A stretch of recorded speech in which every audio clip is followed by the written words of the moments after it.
Olá, pessoal. Estamos iniciando um novo vídeo de mediunidade online. E hoje nós vamos conversar um pouco a respeito de uma pergunta que foi formulada por pelo menos umas 3 pessoas, né? Enviaram essa pergunta parecida, né? Mas o tema é esse mesmo. Já tinha abordado sobre isso em um outro vídeo, mas vamos fazê-lo aqui um pouco mais detalhadamente.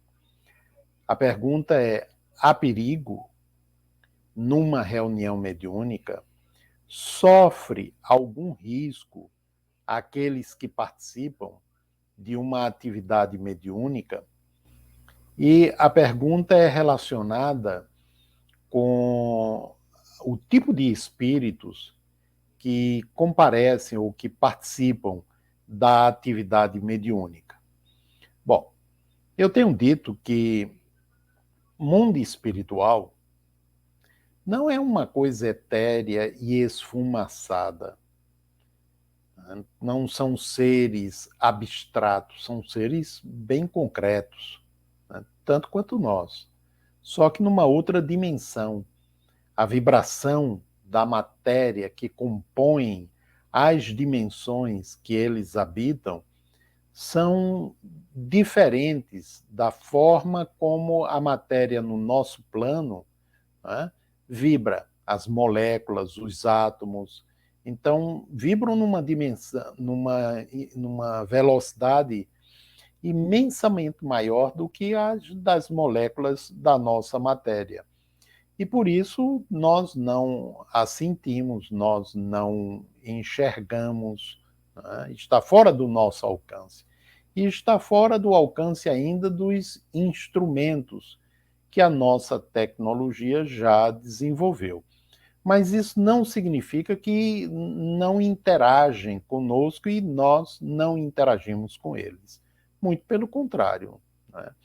O instrumento ainda mais utilizado, se bem que com a transcomunicação instrumental já se tem conseguido áudios, vídeos, né, fotos da realidade espiritual. Mas isso ainda está numa fase inicial de pesquisa, né? Não é acessível a todo mundo, mesmo porque para chegar ao ponto de se conseguir registrar alguma coisa, né, é preciso uma aparelhagem específica e paciência, muita paciência. E não é todo mundo que tem a paciência do pesquisador. Então, mundo espiritual, como eu estava falando, não é etéreo, né? E ele não é semelhante ao nosso aqui, que a gente, digamos, está tudo na mesma dimensão, né? As 3 dimensões que nós conhecemos, né? Então, a gente se vê, se você vai para a Europa, para a Ásia, né? Você vê, você toca, você sente, você interage.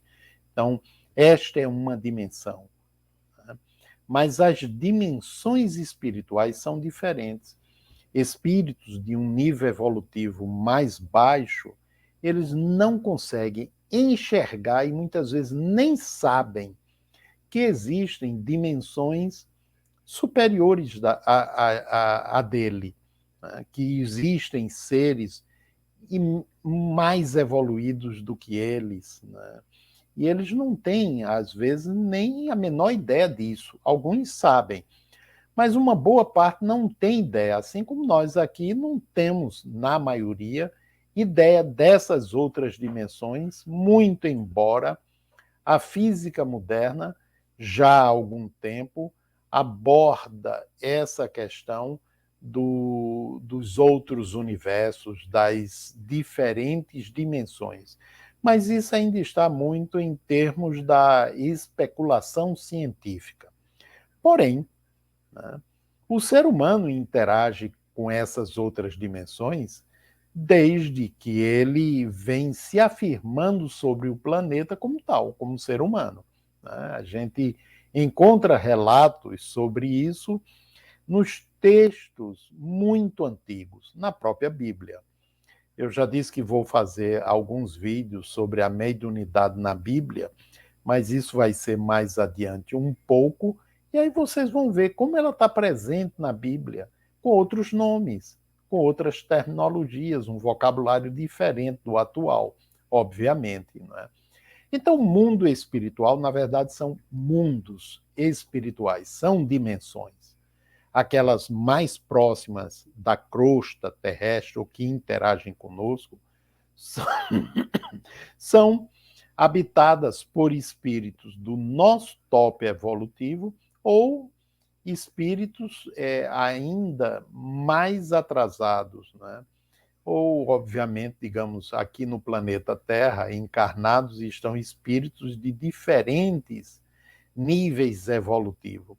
Então, quando a gente desencarna, a gente vai para a dimensão correspondente à nossa evolução moral, psíquica, psicológica e espiritual. Não é cultural nem intelectual.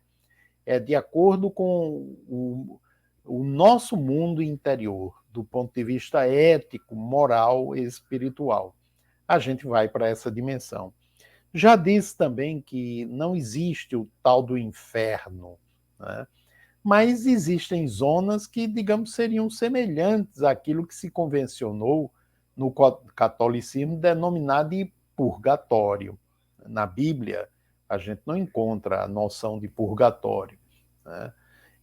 Isso surgiu depois, talvez até da observação de alguns que tinham a capacidade do desdobramento e foram lá, não é? Nessas regiões, como Dante, né? A Divina Comédia, na verdade, é um relato com algumas fantasias das viagens que Dante fez, né, a essas regiões de sofrimento, né? A maioria delas, pelo menos, né? Com algumas fantasias, obviamente. Então, são dimensões. Todos os espíritos vão para essas dimensões, uma parte permanece um bom tempo aqui, perambulando pela crosta terrestre, pelo campo físico, próximo a nós. Muitos permanecem no próprio lar que habitaram quando estavam encarnados, alguns até frequentando o trabalho e outros circulando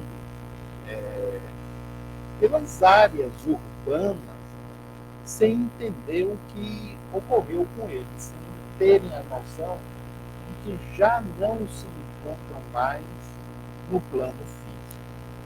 Então, eu disse que tem reuniões que basicamente auxiliam esses espíritos que estão perambulando por aqui.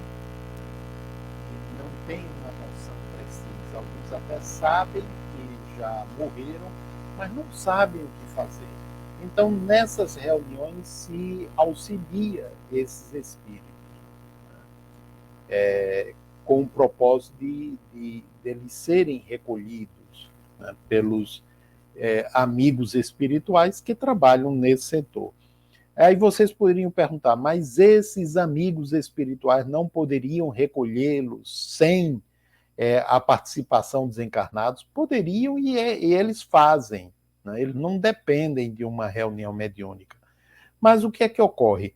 A proximidade com os encarnados, a acoplagem ao campo mediúnico, né, de um médium, promove um choque, né, no espírito comunicante e aquilo desperta para a nova realidade. Né? Muitas vezes faz esse trabalho, só a proximidade com o médium.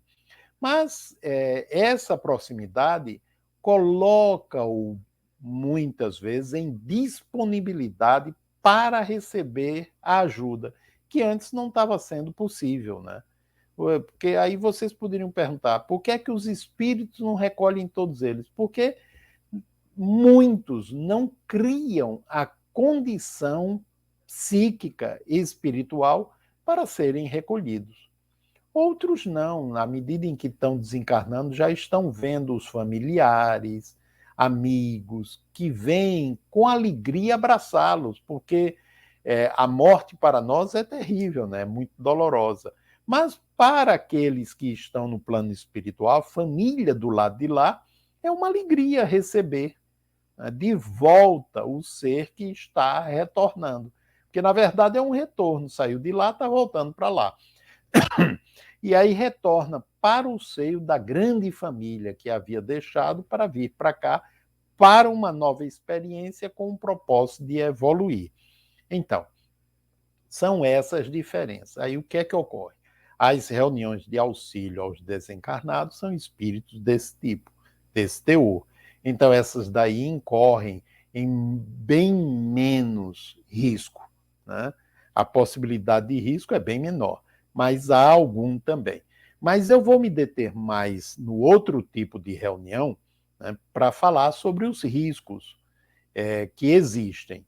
O outro tipo de reunião que eu já havia mencionado é a de desobsessão, ou seja, aquela através da qual se auxilia espíritos em sofrimento que estão exercendo sobre encarnados e muitas vezes desencarnados também, ações de vingança, produzindo sofrimentos, maltratos, torturas psíquicas, etc. Né? Então, o objetivo fundamental é esse daí. E esses espíritos normalmente não agem sozinhos. Eles agem consorciados com outros, né? Que se agrupam com aquele ou aqueles que têm um vínculo emocional pelo rancor, pelo ódio, e auxiliam no processo de vingança desse que é ou desses que são os mais interessados. Então, se você está irradiando para uma pessoa em sofrimento por conta da ação de um grupo desse tipo, e você começa a ajudar esse ser que está sofrendo pela obsessão, obviamente, você vai acarretar a raiva do grupo. E o grupo vai tentar investir contra a equipe mediúnica. Certamente que, como você está buscando fazer o bem, buscando auxiliar, e o auxílio não é só para o encarnado que sofre a obsessão, mas também e principalmente aos desencarnados que promovem, porque, obviamente, esses daí estão incorrendo numa situação que vai acarretar futuramente sofrimento para eles também, né? Porque estão interferindo, produzindo sofrimento em alguém, mesmo que seja com o propósito de vingança. E aí vocês vão dizer o quê? Eles estão se vingando de quê? Estão se vingando de situações ocorridas em vidas anteriores, né? E aí vem uma pergunta que é muito comum. Mas o sujeito hoje, o fulano hoje, o que é que tem a ver com o fulano do passado? O fulano de hoje é o mesmo fulano do passado, né? Só que está em uma outra vestimenta, mas é a mesma pessoa, é o mesmo espírito, né? E aqueles que se vinculam a este pelo ódio não o veem com a roupagem material de hoje, o veem com as características do passado, né? E o ódio vem à tona, e aí começam a agir. Então, qual é o risco? O risco é deles começarem a atuar, né, no sentido de interromper a ajuda. E aí, como eles não têm acesso aos companheiros espirituais bondosos, né, mais evoluídos, que orientam, que supervisionam, que auxiliam as equipes mediúnicas, eles atuam, obviamente, sobre aqueles que sobre os quais eles têm mais acesso, que são os encarnados, os membros da equipe mediúnica. Eles podem obter isso nisso? Podem. Né? Nessa interferência, podem. Se a equipe não estiver se cuidando, certamente. Né? Quais são os cuidados? O cuidado que a gente tem que ter, quem participa de mediúnica, é com seus pensamentos, com seu comportamento, com suas emoções. Ou seja, está buscando se melhorar, está buscando o aprimoramento, né, mental, psíquico e espiritual também. Uma mudança interior, através da prática do bem, através da oração, da leitura, ou seja, todo um treinamento para que mentalmente, emocionalmente, afetivamente, e do ponto de vista do comportamento, vá desenvolvendo uma sintonia mais fina com os espíritos de maior evolução. Né? Certamente que a gente oscila pra caramba, né? A gente oscila todo dia, o dia inteiro, né? Basta alguma coisa contrariar a gente e a gente já ferve por dentro. A gente esquece a leitura, esquece a oração, esquece tudo, né? E reage, né? De acordo com aquilo que nós somos na intimidade. Então, treinando para que a gente vá, em lugar de reagir, agindo, né, de forma mais consentânea com aquilo que nós estamos aprendendo, que nós vamos saindo da faixa de possibilidade de ação desses seres. Né? E eles não introduzem em nós nada que nós já não tenhamos. Eles apenas aproveitam o material existente. Eles não vão atrapalhar os nossos pensamentos, se os nossos pensamentos já não forem atrapalhados. Né? Eles não vão colocar emoções que nós já não tenhamos. Eles atuam naquilo que existe e aí tentam intensificar, tentam criar problemas. Agora, por que é que aí você também poderia perguntar, e os espíritos bons que participam da mediúnica, por que é que eles não evitam isso? A maior parte eles evitam. Né? Agora, eles não são nossas babás. Né? Tem a nossa parte. Nós temos que todo dia estar fazendo escolhas do que pensamos, a respeito do que alimentamos em termos de sensações, de emoções, né, das escolhas dos comportamentos. Mas você vai dizer assim, mas como é que eu vou escolher um pensamento? Não é escolher propriamente o pensamento, é que pensamento eu quero alimentar. Qual a qualidade dos pensamentos que eu vou treinar? E aí é escolha, né? Porque eu não posso mudar minha mente de uma hora para outra, mas eu posso escolher o pensamento que eu vou dar força e aquele que eu vou extrair força, que eu não vou alimentar. As emoções que eu vou deixar que fluam e as emoções que eu vou respirar profundo, né?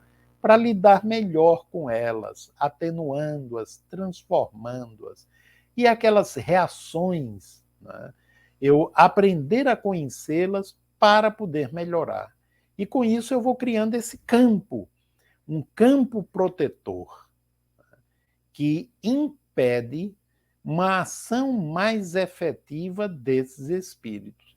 E aí esse cuidado é um cuidado diário, é um cuidado da hora que dorme, a hora que acorda, até a hora que volta a dormir. E aí você vai pensar, mas como é que eu vou me cuidar se eu estiver dormindo? Obviamente o corpo está dormindo, mas a gente sai como consciência, como ser espiritual, a gente sai. E se antes de adormecer a gente fez uma leitura, a gente fez uma prece, a gente está se preparando também para quando sair, a gente ir ao encontro do aprendizado maior, do aprendizado saudável, da convivência com espíritos bons. Né? E a gente vai, dessa forma, no dizer de Kardec, domando aquelas inclinações ainda primitivas, ligadas às cargas instintuais. E dessa forma, criando as proteções necessárias. Né? Em outro vídeo, vou citar exemplos disso, né? Exemplos de ações, exemplos de processos que foram vividos por equipes mediúnicas, que acho que é possível que aí vá ficar mais claro. Ok? Um grande abraço a todos, né? E até o nosso próximo vídeo. E não se esqueça de se inscrever no canal. Abraços a todos.